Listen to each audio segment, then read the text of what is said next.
I bleached and printed this matching onesie and t-shirt for some family, and here's how I did it. I started by making the Raccoon Witch stencil with an EZScreenPrint starter kit. I printed my design onto one of the transparencies and then placed that onto a blank EZScreen. I clipped it all into the exposure unit and set it out in the sun for 60 seconds. Once it was done exposing, I let the screen soak in some cool water for about 10 minutes and then brushed away all of the unexposed emulsion, and there I have my stencil. While letting it dry, I decided to bleach the shirts.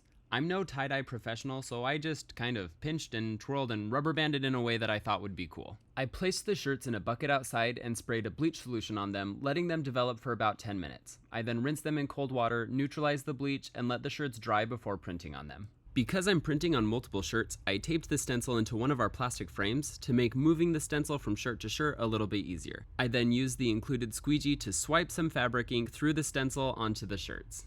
To print the second shirt, all I need to do is place the stencil, add a little bit more ink, and swipe away. I love being able to make my own shirts, and I'm also a huge fan of this bleached tie-dye look. If you like fun DIY projects like this, consider following along. Have fun printing!